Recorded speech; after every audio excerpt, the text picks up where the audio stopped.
அனைவருக்கும் வீர வணக்கம். இன்னும் 2-3 மாதங்களில் நம் தமிழ்நாட்டில் எலெக்ஷன் வரப்போகிறது. அதாவது சட்டமன்ற எலெக்ஷன். இதில் பார்த்தீங்கன்னா ஒவ்வொரு கட்சிக்காரங்களும் அவங்கவுங்க தேர்தல் அறிக்கை விடுறாங்க. நான் வந்தால் 1000 ரூபா இலவசம், நான் வந்தால் 2000 இலவசம், நான் வந்தால் 2500 இலவசம். அவங்க பெண்களுக்கு மட்டும்தான் பஸ் பாஸ் இலவசமாக கொடுத்தாங்க, நான் வந்தால் ஆண்களுக்கும் இலவசம். நான் என்ன சொல்கிறேன், எங்களுக்கு இந்த இலவசமே தேவையில்லை. இந்த இலவசமே வேணாம்னு சொல்கிற ஒரே ஆள் எங்கள் அண்ணன் செந்தமிழ் சீமான் மட்டும்தான். எங்களுக்கு தேவை இலவசம் இல்லை, எங்களுக்கு தேவை வேலை வாய்ப்பு. ஏன்னா இப்போ படித்த இளைஞரும் படிக்காத இளைஞரும் நிறைய பேர் இருக்காங்க. இப்போ எங்களுக்கான மாதம் 15,000 சம்பளம், எனக்கான வேலை, எனக்கு இங்கே அரசாங்க வேலை கிடைச்சா நான் அதுக்கு உன்கிட்ட இலவசத்தர் ஆகுறேன். எனக்கு நீ இலவசம் தர, நீ யார்? என் காசு எடுத்து நீ கொடுக்கறதுக்கு? அப்போ நீ என் காசுல நீ எனக்கு செலவழிக்கிறது, அது இலவசம் நீ எப்படி சொல்ல பேச்சு? என் காசு தானே, உன் காசா, உங்கள் அப்பா விட்டு காசா? அப்படி ஒன்றும் கிடையாதுல்ல. நீ எப்படி எனக்கு இலவசம் தர பேச்சு? எனக்கு இலவசம் தேவையில்லை, எனக்கு வேலை வாய்ப்பை கொடு.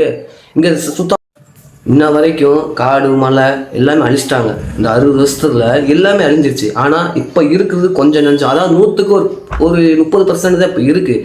அந்த 30% வாச்சும் நம்ம காப்பாற்றணும்னு நீங்கள் நினச்சிங்கன்னா நீங்கள் சிந்திச்சு பார்த்து ஓட்டு போடுங்க. உங்கள் ஓட்டை வந்து 1000 ரூபாய்க்கோ 2000 ரூபாய்க்கோ விற்காதீங்க. இது எல்லாத்தையும் நல்லமா இவங்க இப்படி கொடுத்தாங்க, நீங்கள் வந்தால் என்ன செய்வீங்கன்னு நீங்கள் எங்களை கேட்குறீங்க. நாங்கள் வந்தால் பசி, பஞ்சம், லஞ்சம், ஊழல், சாதி, இழிவு, தீண்டாமை, மது போதை ஏதும் இல்லாமல் தூய தேசம், தமிழ் தூய தேசம் பட்டைக்கணும்னு ஆசை. அது எங்களுக்கு தான். அதே மாதிரி 1 ரூபாயா 1 கோடியா ஆகச்சிறந்த மருத்துவம். அது ஒன் தாய் இல்லைனா என் தேசத்தாய்.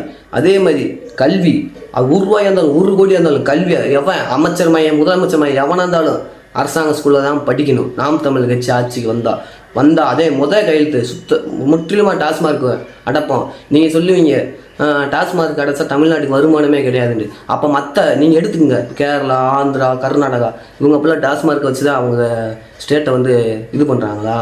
அப்படி ஒன்றும் கிடையாதுல்ல. ஏன் டாஸ்மார்க் இல்லைண்டா விவசாயம் பண்ணுவோம், விவசாயம் பண்ணி அந்த இடத்துல ஒரு தொழிற்சாலை போடு, அவனுக்கு வரக்குள்ள ஒரு 10 பேருக்கு வேலையை கொடு. ஏன் முன்னேறாதா? ஏன் இங்கே இருக்கிற மாட்டுச்சாணி, முருங்கைக்காய் இதை எல்லாத்தையும் வெளிநாட்டுக்கு இங்கேருந்து ஏற்றுமதி செய்ய. ஏன் அங்கே நாங்கள் ஏற்றுனா வாங்க மாட்டேன்றாங்களா? வேறவே ஏற்றுனா மட்டும் தான் வாங்குவாங்களா? யோசிச்சுட்டு பார்த்து ஓட்டா போடுங்க. உங்கள் ஓட்டை யாருக்கு விற்காதீங்க. உங்கள் ஓட்டு நாம் தமிழர் விவசாய சின்னத்துக்கு தான் விடணும். நாம் தமிழர், நாம் தமிழர், நாம் தமிழர்.